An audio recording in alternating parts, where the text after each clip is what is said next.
카페를 운영하고 있는 한 남성, 우연히 찾아온 여성 손님과 사랑에 빠집니다.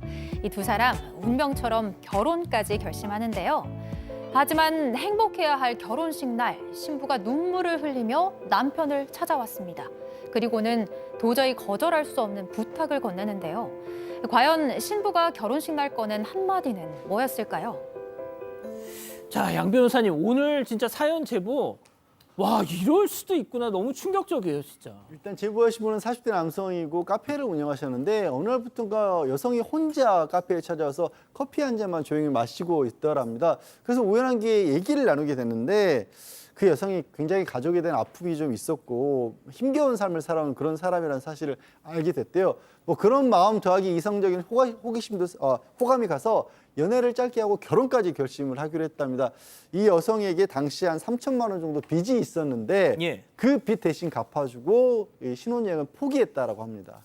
자, 신혼여행도 포기하면서 빚을 갚아줬습니다. 그리고 대망의 결혼식 날. 자, 이 남편분, 제보자는 이 아내한테서 충격적인 부탁을 받게 됩니다. 직접 얘기 들어보시죠. 그래서 결혼식 당일날은 너무 이제 혼자 있어야 되니까 걱정되니까 이제 다녀오겠다고 얘기를 하더라고요.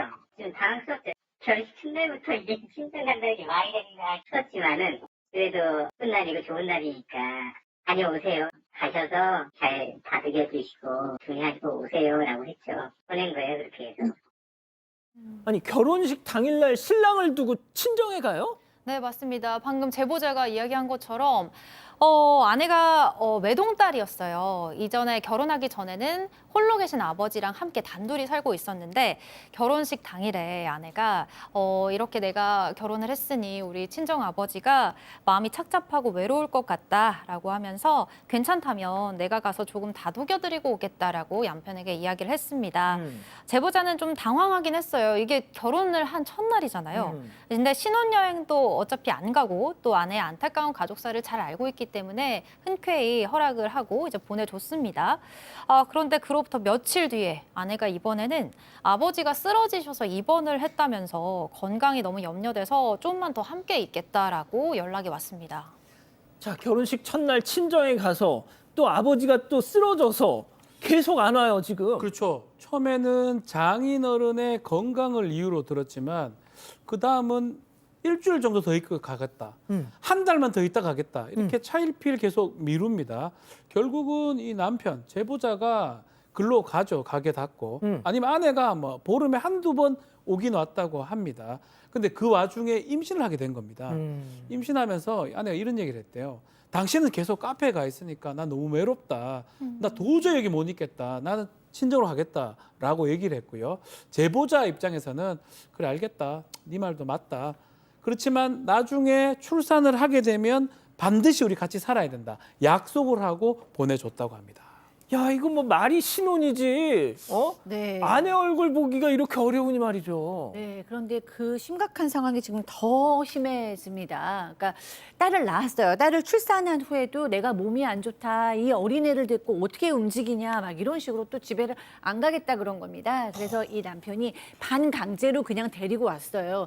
그런데 그날 밤에 아내가 응급실에 실려가고 맙니다. 왜냐하면 이 아내가 정신과 약을 먹고 있었는데 그날 과다 복용을 한 거예요. 그러면서 나는 친정집이 아니면 숨을 쉴 수가 없고 정말 너무나 죽을 것 같고 마음이 괴롭고 그렇다라고 얘기를 하는 거예요. 그러니까 다시 또 친정집에 보낼 수밖에 없는 겁니다.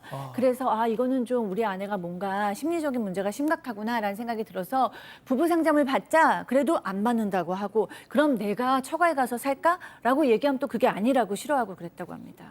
그럼 장인어른이라도 조금 야, 이 녀석아 너도 결혼했으니까 이제 신랑하고 살아야지 해야 될 거 아니에요. 네, 그러니까 제보자도 여러 번 장인어른에게 직접 도움을 요청했다고 합니다. 근데 장인은 이제 나는 제3자다. 부부 문제 너희끼리 알아서 해결해라.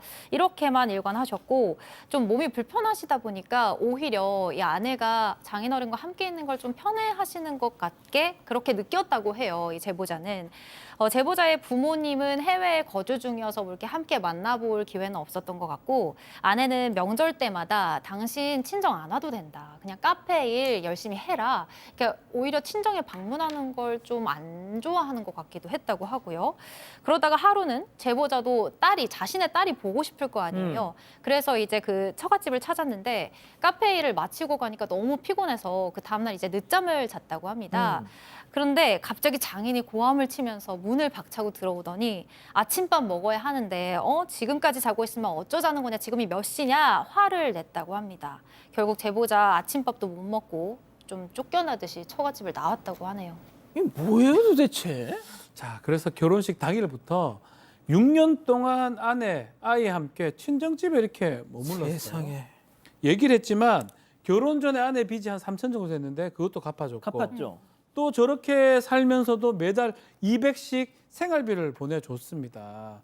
뭐 자기 역할은 또 자기 임무는 다하기 위해서 제보자는 그렇게 했던 것 같아요. 근데 최근에 빚이 2,500만 원 더 있다는 걸 알게 됐어요. 아, 그래서 또요? 물어봤어요. 어. 아니 여보 왜 빚이 이렇게 또 있느냐 하니까 생활비 뭐 그리 부족하지 않지 않느냐라고 하니까 좀 생활비가 부족해서 다시 대출을 받아서 2,500만 원 있다고 해서 이거를 관련해서 어차피 가정의 빚이니까 만약에 뭐 이혼도 하고 싶었지만 그런 생각도 했지만 딸이 있지 않습니까? 예. 딸하고 같이 집으로만 들어온다면 내가 빚까지 다 갚아주겠다라고 얘기를 했다고 합니다. 아니 결혼하고서 6년 동안 집에서 제대로 살아본 적이 없어. 친정에만 가 있고 더군다나 뭐 생각지도 못했던 2,500만 원 대출을 받질 않나. 자, 결국 제보자는 아내의 빚을 또 한 번 대신 갚아줍니다. 하지만 아내한테는 다른 계획이 있었다는 거 제보자 얘기 들어보시죠. 그때 이제 그런 얘기를 한 거예요. 그만할까라고 이제 얘기를 하더라고요, 저한테. 그래서, 이게 이혼하자는 소리인가? 전화를 해도 안 받고, 문자를 보내도 며칠 후에 오기도 하고, 어쩌다가 한 번씩 이제 오게 되면은, 아내한테 물어봤죠. 나는 갈 생각도 없고, 예선할 의지도 없고, 가정이 필요하면은, 다른 여자 만나서 결혼해라. 이제 그렇게 얘기를 하더라고요. 다른 여자 만나서 결혼하라고요? 이 상대 여성은 가정을 꾸릴 의사가 없어 보이고 생활 능력도 없어 보이고요. 사실 부부는 함께 지내는 것 자체가 법적인 의무입니다. 그거를 뚜렷한 이유 없이 거부하고 있는 상황이라서 이혼을 하시더라도 이 제보자분에게 책임이 있지는 않을 것으로 보입니다. 다만 이제 걸리는 것들이 몇 가지 있는데 예. 이 상황에서 또 아이를 키워야 되니까 양육비를 달라라고 요구를 하고 있다라고 해요. 근데 오해하시면 안 되는, 착각하시면 안 되는 게 양육비라고 하는 건 양쪽 부모가 책임지는 걸 둘이 나눠서 내는 겁니다. 그래서 일방적으로 금액을 정할 수도 없는 거고요. 저런 상황이라고 한다면 아내가 딸을 키울 수 있을까? 경제 능력이라든가 이런 것들, 물론 법원이 그 부분을 판단을 해야겠지만 남편분이 오히려 딸을 양육권을 가져올 가능성도 좀 있어 보입니다. 다만 그 갚아준 빚 있잖아요. 그거는 사실 부부간이기도 하고 또 딱히 조건을 걸고 중요한 게 아니기 때문에 그것까지 되찾아오기는 좀 힘드실 것으로 보입니다. 자, 교수님, 이 제보자 남편분이 정말 묻고 싶은 게 있대요.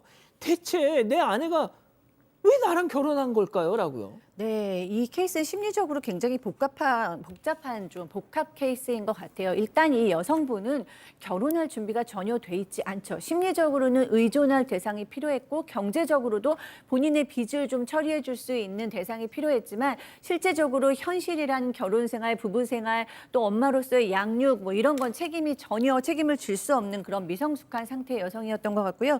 두 번째로는 정신적인 심리적인 이슈도 상당히 많은 것 같습니다. 지금 뭐 집으로 오면은 숨이 안 쉬어지고 미칠 듯이 불안하다라는 얘기도 한 거 보면 공황장애 혹은 불안장애가 있는 것 같고요. 그다음에도 뭐 아버지에 대한 의존적인 거, 남편에 대한 회피적인 거 굉장히 복잡한 좀 심리적인 문제가 있는 것 같아요. 근데 또 이 가정도 아버지가 있는 가정도 엮이는 가정 같습니다. 아버지가 작은 일에 버럭 소리를 지른다던가 예. 아니면은 뭐 나는 삼자니까 모르겠다라고 책임을 회피하는 그래서 결국에는 이 원인을 찾고 증상을 정확하게 해서 전문가의 도움을 받으시라고 저는 권하고 싶습니다. 진짜 참 이해할 수가 없는 사연이었습니다.